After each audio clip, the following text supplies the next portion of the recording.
Hey, what's going on, guys? Welcome into the first episode of Make Room. I got some special guests here with me today, and I appreciate you guys coming in. Again, Malika, Joseph, and I actually put together this conversation in these spaces to have hard conversations without animosity. So we're going to jump right into the questions, but before I do, I want to introduce some of you guys to the panelists. My name is Bobby Hegedich, and I moved down here to Orlando from Ohio about 5 years ago, working with an organization called CREW over in Lake Nona.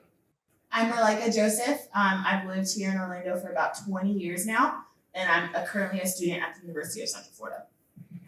My name is Janelle Knowles. I lived in Orlando for 3 years, and I moved here to do drainage engineering. Hi, I'm Tiffany Hickel. I live in Orlando, and I'm a teacher here in Orlando. So let you guys know that there are going to be some tough questions, right? And the first one is, prior to the video of George Floyd and racial tensions boiling over, have you had any conversations with other ethnicities or even your family about race before this? And then if you have, why or why not? So before George Floyd, I would say no, not so much on a lot of those conversations. And I think it's a question we'll get to later. Something was different, about this experience, this happening, this injustice that I think for a lot of folks, and I know for me, and I'm not sure about my family, but it became more personal, and so the conversation became more consistent. And just even recently, that question actually sparked the conversation. Yeah, so I had these questions ahead of time, of course, and I got on the phone with my mom the other day, and I've never broached these topics with my mom or my dad, just using them as an example. But because of the circumstances, the difference of where it is now, and having the questions ahead of time, it actually opened up a conversation with my mom about it. And it was brief still, it still wasn't as in depth as it should have been and could have been, but at least we broached the topic, and for the first time, in my relationship with them of, hey, what do you think about what's going on with, the racial injustice? What do you think about George Floyd? And it was interesting too, because it kind of showed me too my lack of understanding of even where my own family is at on these topics and what's going on. So I think for me, growing up in this community, it was not so much of like having a conversation. It was like something that we already knew was occurring. And so we didn't really need to talk about it because we all were being affected by it. But for other of my friends who are not of color and they're white or have never experienced any sort of racial tension or anything, I don't think I've ever had conversations with them because they either were kind of ignorant to the fact that it was still going on. They didn't feel like they needed to have a conversation because like we were friends, like I was the Black friend, or they had a Hispanic friend. So like they didn't have to have these conversations because they were kind to people who didn't look like them.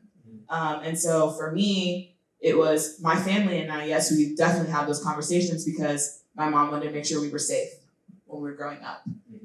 But for people outside of my immediate family and my close circle, no, we didn't have these conversations. I've grown up, I am Latin, and I've grown up very close to the Black community, to the Latin community, like that they were my communities growing up. So I feel like I have had a lot of just firsthand, I've seen so many of my friends had to go through teachers that just dismissed them or just go through experiences and they were never towards me, but they were towards my friends. And growing up, it was, they just, like my Black friends just never felt like they could say anything. And so it just kind of became this thing we became numb to. And so I think with everything going on now, we can't live in that numbness anymore. We can't live in, that's just what happens and we just have to be okay with it. No, like that is the part that I think is really changing now. We just can't be complacent and say, well, that's just a bad teacher, or that's just a friend that makes comments all the time, and because growing up, I had friends, I had tons of friends that just, it was the everyday. And even working, I work in a predominantly white school in the suburbs, and it's still a very prevalent issue. The first time I spoke about it with my family was actually also in college. When I started venturing into the dating field, being in a predominantly white school, I was open to the idea of just dating whoever. And I talked about it with my family, and it was a really tough conversation, but at the same time, they were like, like you're an adult now. The decision's yours. We support you of that, and it was really good. Like I didn't expect those conversations to go like it did, but it was comforting to know that I live in a family that's loving of whoever I love. So I was just kind of curious to know why is it that we don't have these conversations within our family? And then two, why is it so difficult to open it up? I think a lot of that comes from just prior generations where it was cultural for them not to talk about the serious topics where it's like, politics and religion, like that stuff you leave away from the dinner table. Whereas even now, like I feel like we're more open to have those conversations. They may not be in depth, but like the prior generations, like our grandparents, like they weren't accustomed to that. So there were some of them may be aware, but they're not used to doing it, so they don't know how to go about it. Whereas we live in that, and so we're like, hey, this is the problem, this is the issue, or even if it isn't, we're just more open to having conversations about things that's going on in our lives. Whereas for them, it was like, that's your personal problem, pack it up, get up, and move on from it. Got it. So the next question I wanted to ask you guys, when you did see the video, what was the initial reaction? Like once you realized the gravity of the situation, how it began to spread across the US and now the entire world, what was your initial reaction and what was your initial action? I think I responded like a lot of people did too. It was disgusting and it hurt my heart. And I didn't know what to do with it. And I didn't know where to go with it. One, I didn't know how to talk about it. And so, of course, I did what I think a lot of people that I reposted. I posted something about George Floyd and I just wrote kind of what was on my heart and kind of a call to talk about it. And, that's good and all. But at the same time, too, I struggled to know how to express what I was feeling. And then I had a conversation with a friend, Charity, and she was kind of bringing to light for me, like, yeah, this is how I've always felt. Like, and she's Black, and she was like, exactly, like I've always been experiencing this, and you are just now, feeling uncomfortable just now, but I've been feeling uncomfortable, for a while. And that, I think, so watching online George Floyd, having that conversation, the two things clicked for me of like, it feels a little more personal to me now, though there's a lot of things I can't fully, of her experience that I have experienced, but it feels more personal now. I did talk to my family. That was one of the actions I did because I didn't know how else to verbally explain it. I didn't post anything on social media for a long time because I wanted to watch other people's reactions. I'm a people watcher, and so I needed to see how everyone else was reacting to this because I know how I felt. Because this is life. As sad as that is to say, but this was nothing new. But I had to watch other people's reactions. I had to see if people were going to share anything, if people were going to say anything, how people were feeling about it. I wanted to see people in my social influence, how they were responding to it. And for me, it was both sides. It was just pray for the world. And yes, pray for the world. But you have people in your specific community who have been hurting for way too long and you didn't notice. And now that this video's out and you are stuck in your homes, having to sit here and watch this, what are you gonna do? I was just thinking as you guys were both talking about posting and messages and everything, personally, and I've already expressed this, I absolutely hate the idea of posting.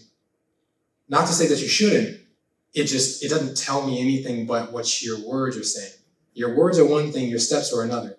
So that's why I asked, what was your initial reaction? Because yeah, you should feel something, right? We just lost an image bearer. And then what was your initial action? Did you post about it and then leave it at that?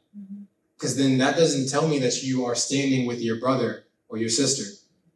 Or did you actually get up and do something. I'm not saying just as the body of Christ that you need to be the legs out on the streets protesting.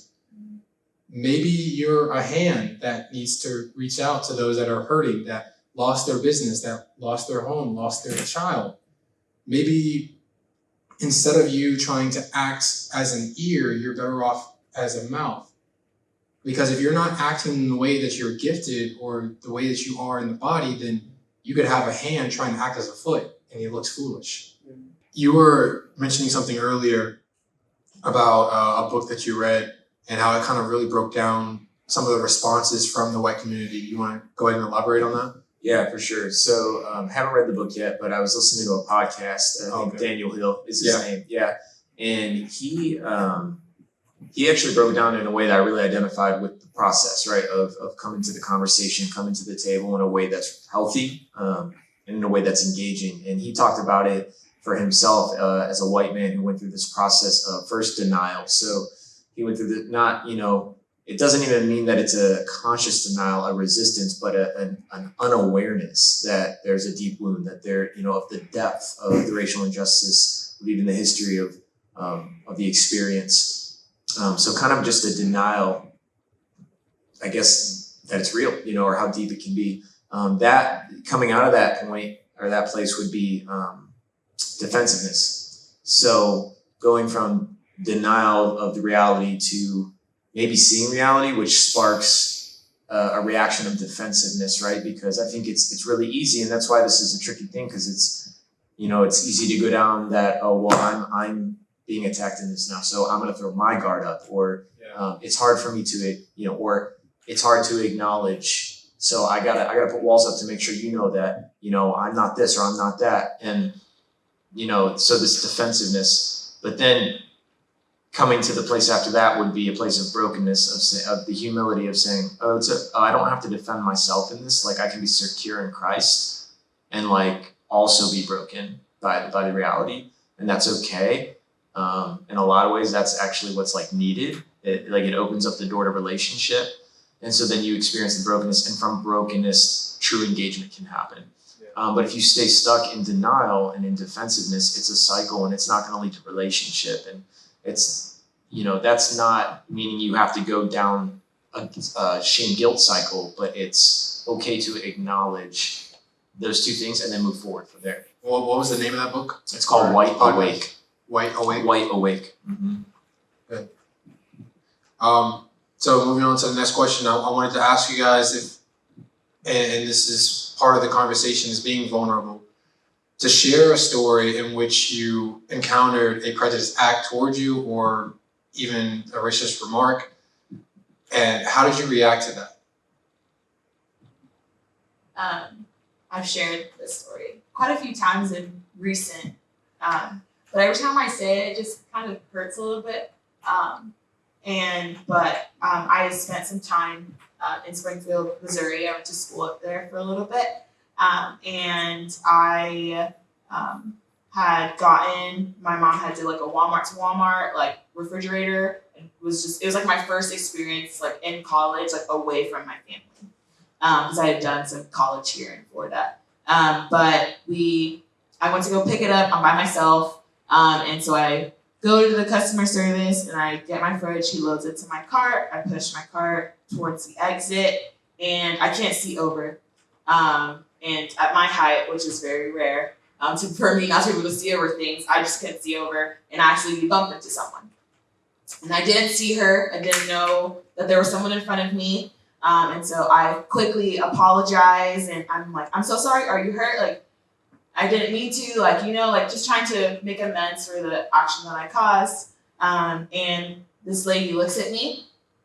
She gets this look in her eye, pure fear. She clutches her purse and she runs away in the opposite direction from where I was standing. And I calmly push my cart out to my car, and I kind of just sit in my car and I cry because I didn't know what else to do. I grew up here, and I was surrounded by so many different people and cultures, and that was one of the very first times where I felt less than. and that there was people out in the world who were physically afraid of me. And I had never experienced that. Like, I'd heard stupid comments from teachers, and I've literally had people tell me that I would never amount to anything because of the color of my skin and the fact that I am an African American woman. But on the other side of it, it was literally like someone was physically afraid of me. Someone who didn't know me, had never met me, never saw me before, and didn't speak any other word than "I'm sorry" to you, and you are physically afraid of me.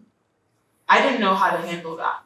Like, and I was 21 at the time. Like, I was an adult. Like, and I had never ever felt so worthless, like so disregarded by another human being that I had never met. Like, I didn't know personally. And for me, it was that moment of realization that there are still people in this world who can look at someone and just disregard them.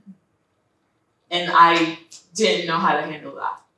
And from then, it was more of a, what do I, like you were saying, like, how do I prove myself, like, in this world? Do I smile more? Like, do I greet people better? How do I hold myself?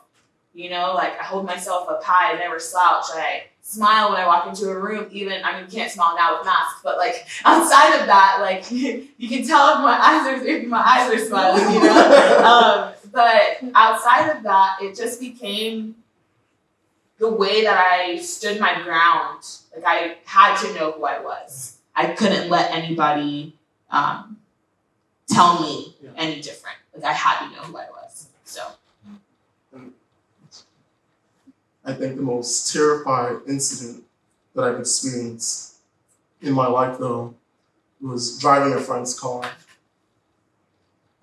He lived in he's a white male, and he lived in a very, it was a rich neighborhood.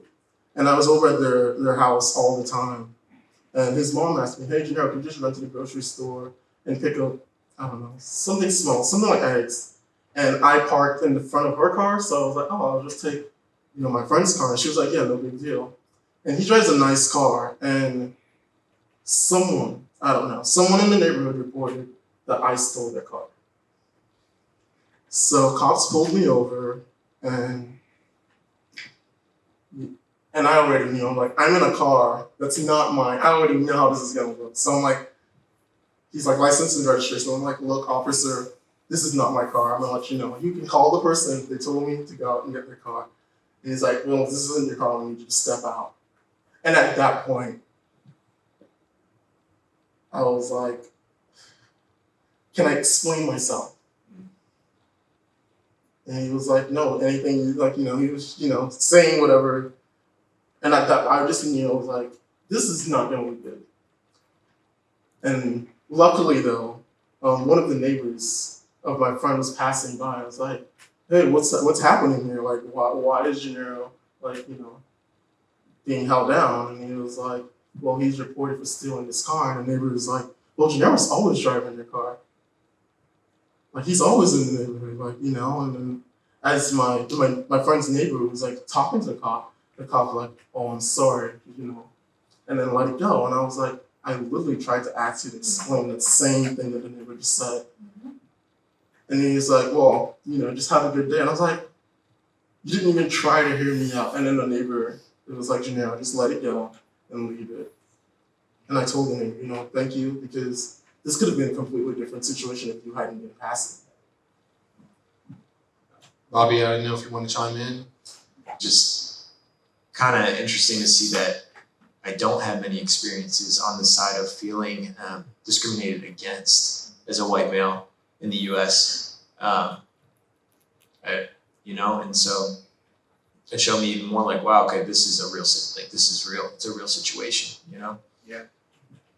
So my question is there anything, no matter how small it is there anything that you are willing to commit to help end situations or stop situations like that, or that you haven't already done or are wanting to do now?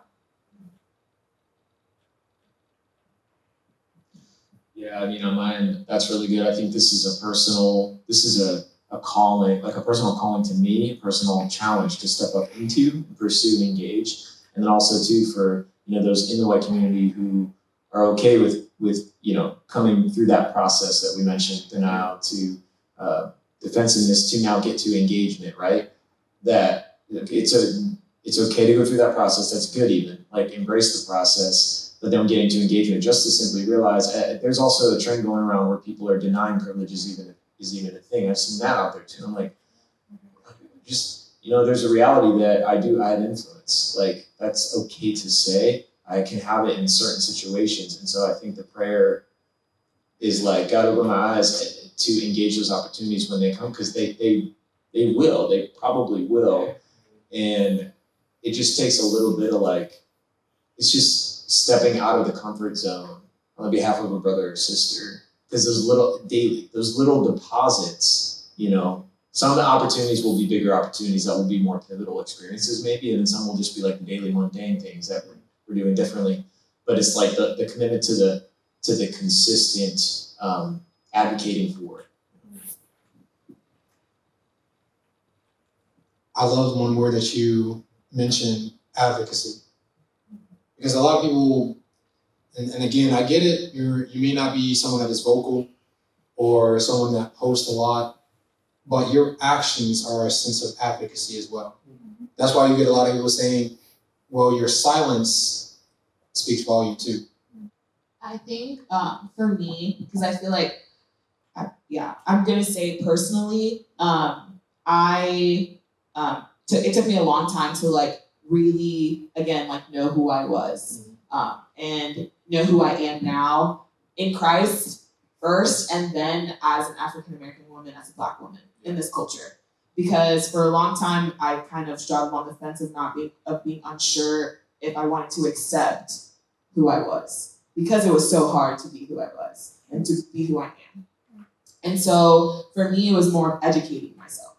I think we all need to kind of sit down and kind of look and see how much do we actually know about who we are and who we know about everybody else. Because first comes from education. Like there was things about my own background that I didn't know.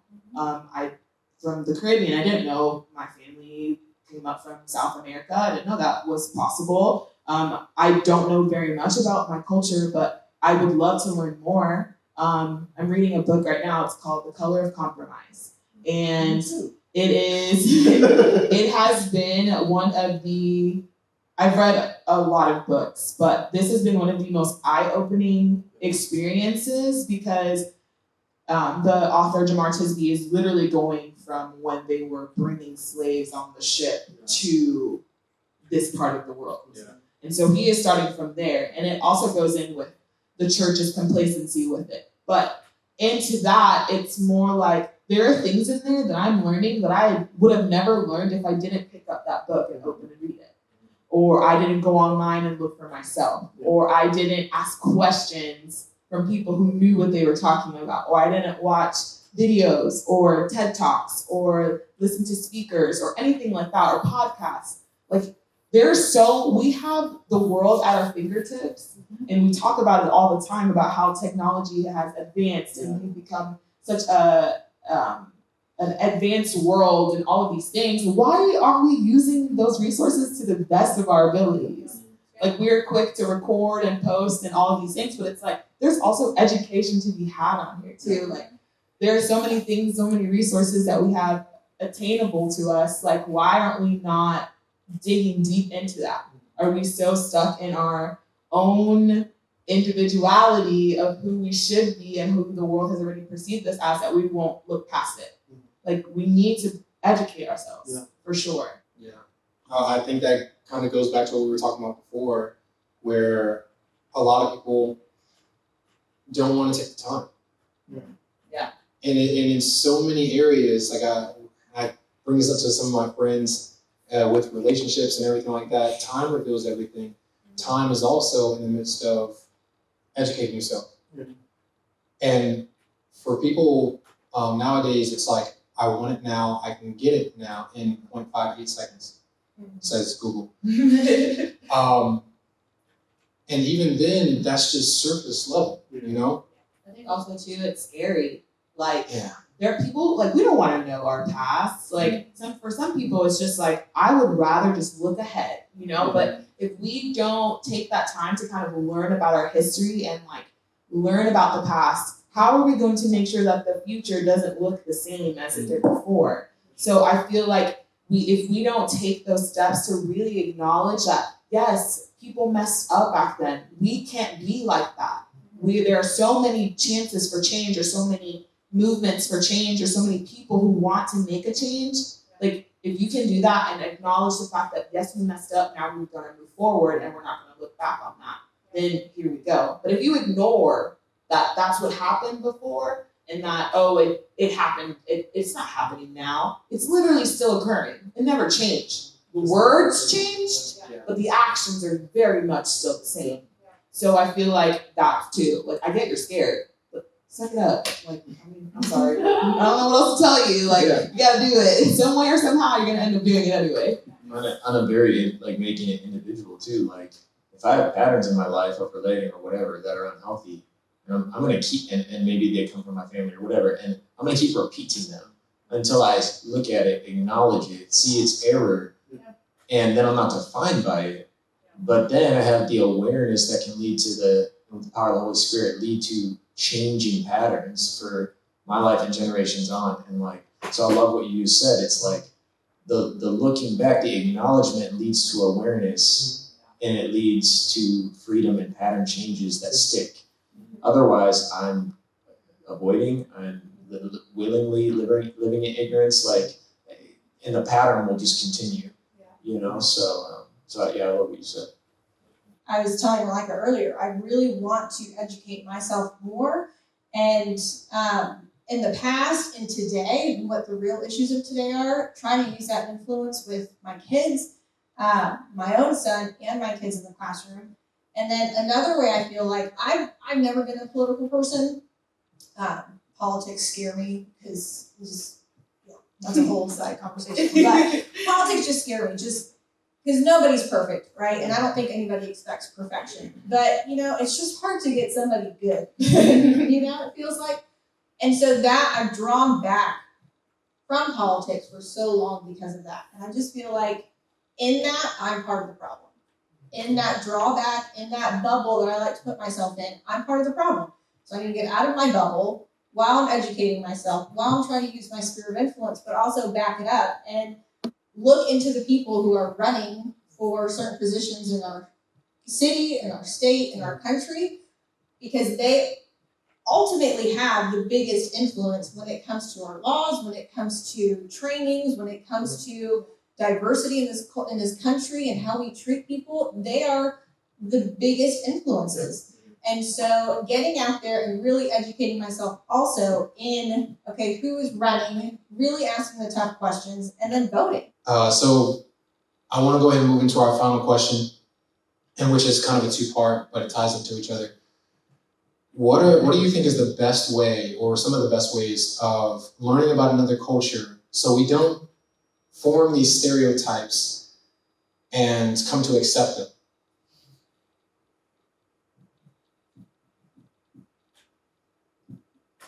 I think the best way to go about that is like what we're doing now, having conversations. Asking questions. We all have relationships with people. Going deep, not being superficial, but asking from the heart, not just out of curiosity, being nosy or anything of that sort, but for learning purposes, for understanding. And when you're doing that, not just asking questions with your own answer already made up, but actually listening. I think also with that too, kind of just like being in someone's home kind of tells you who they are. And you always get that invitation, like, you can just like come over and like hang out, and you're like, oh yeah, sure. You never really do it. I think sometimes just like taking that invitation and actually accepting it and like going over and spending time with people in their own homes. The way people like act and the way that they talk and the way that they kind of who they are comes out more when someone's in their own personal space. And I feel like you learn so much more about people in their own in their own homes. Yeah, And yeah. so- You're doing it for me right now. I'm In like their- taking in everything. in their own homes, and so just like breaking bread together, having a meal, like spending that kind of time together with people, I think you learn so much more. And it that seems so small and so simple, but like just actually taking that step to doing it, because sometimes we're a little bit hesitant to. I think, if someone invites you over who's from a different place and from even in a different state, like you, like go over, like accept the invitation, like that's the first step, just accepting it and just like sitting with them and talking and asking them about who they are. If they know that person is willing to listen, because you also have to be willing to listen as well. So. Sorry. I think just real quick, I think you made a great point about inviting someone into your home, or accepting the invitation into somebody else's home. Because I do sports ministries out in Germany and Belgium with news release basketball, and it's so funny how I was leading one tour, and the guys that were talking to me, they were like, "Hey, so what is it like? What do you do? Like, what if you can't really communicate with them? Like, then what?" Then my thought process was, one, God is kind of telling me to put my money where my mouth is, as far as actually going and meeting someone where they are, even though I can't really talk to them. And two, I then thought, all right, so how did Jesus show compassion, love, care without talking? So I said, if you can figure that out, which I told them, obviously, if you can figure that out, then you'll be able to then show that same thing with them, and they'll see that you care. That will then begin to open up a door for a bridge for conversations that we had. For me, I knew that even because there were three kids. One was easy because he was playing basketball. The other two were girls. One was about 3 or 4, and I was kind of narrating for her, because obviously I can't understand what she's saying. She's German. And as she walks in to the kitchen, she sees me standing at 6'4", eating her food. Now in my mind, I'm thinking to myself, she's thinking, who is this monster eating my animals? Mom, get him. But it was funny because the connection with the son was basketball. The bridge, the connection or bridge with the daughter, the littlest one, was actually just like playing with her dolls and her what was it? She was pretending to make me food and everything, and I just I pretended to eat. Like, I'm gonna pretend with you. Yeah, and I'm gonna make it sound like it's good. It's gonna be real good. That's Like, dang, you're gourmet. I didn't know you could cook like that. But that was my connection with her. And then she started to teach me, like, literally, she taught me how to count to 10 in German. Like, that was my connection. And then with the middle child, she was a little more difficult, more quiet, more reserved. And it wasn't until the very end that, after me asking questions, like, she was sitting around the dinner table, I would ask, like, how do you say this in your language? How do you say that to her parents? And for a week, she watched me do that. For a week, she watched me interact with her little sister and her older brother. And it wasn't until the very end that she then wanted to give me a hug. Because, again, how do you show compassion, love, care without talking? We never talked, never had a conversation. She laughed at one of my jokes, so I was like, yes. But we never actually had a conversation. But she watched me the entire time.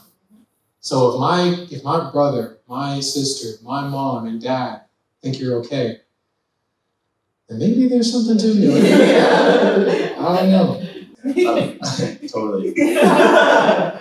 If anything, amen to that. Amen to anything. But I love what you said too, because there was 2 words that were on my mind, and it was pursuing proximity. Pursue proximity, right? Like, I'm proximate to you guys right now. We're in each other's space, like we're together in this space. And the example you just gave of that, the middle child giving you a hug afterwards, watched you, observed you pursue proximity with the family. And safety was brought from that. Like, there was a sense of security and trust that was developed from that proximity. And it was proximity consistent over a period of time. And so it wasn't overnight too, like it was over time. And I think like there's simplicity to that too. I don't have to be an expert. I don't even have to have the answers, all the answers. Can I just enter your space? Can you enter mine? Like, can I just pursue being proximate with you? What do you love? Like, what do you like? What do you not like? Maybe I like and don't like some of that stuff too. Finding the bridge. And so, getting proximate, I think is a big one too. Well, guys, that was the first episode of Make Room. Thank you so much for watching. And if you want to get involved in the conversation, we highly welcome that. Go ahead and leave a comment down below or personally DMing the actual page.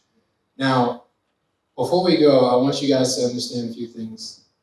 As you see this conversation happening, I've always been thinking about how a conversation leads to a connection in some way. And then a connection allows for a level of understanding. And that level of understanding allows you to then move forward in a relationship or anything else. So if there's a lack of either or, then you can never move forward. And with that being said, with advocacy that you said, Bobby, one of my friends was talking about the same kind of issue. And she mentioned, if social media were to disappear, would you still consider yourself an advocate? That's a question that you have to ask yourself. What are you actually doing outside of the twittering and the posting? Your words are one thing, your steps are another. So guys, if you want to have any more conversations with anybody on this panel, you can please reach out to me personally or them personally. You can reach out to me at Words with the Gym. That's Words with the JEM on IG, or personally message me. And for Bobby, you want to go ahead and give me? Both Instagram and Facebook is my name. So Bobby Hegedish, HEGEDISH. It's hard. It's always hard. Yeah. So Instagram and Facebook. Feel free to reach out with a message. Cool. And for me, on Facebook, it's Merlika. That's MERLIKA. Lene, LENA. Joseph. And then my Instagram, is Merlika Lika. So you guys can message or we can just chat there too. For me, I use Facebook, and that'll be my name, Gennaro Knowles. That's JENERO Knowles, KNOWLES. I am on Instagram under Mrs._Hickle, like pickle, but with an H. So hopefully I'm pretty easy to find. Perfect, guys. Like I said, thank you again for tuning in, and we'll see you on the next episode of Make Room.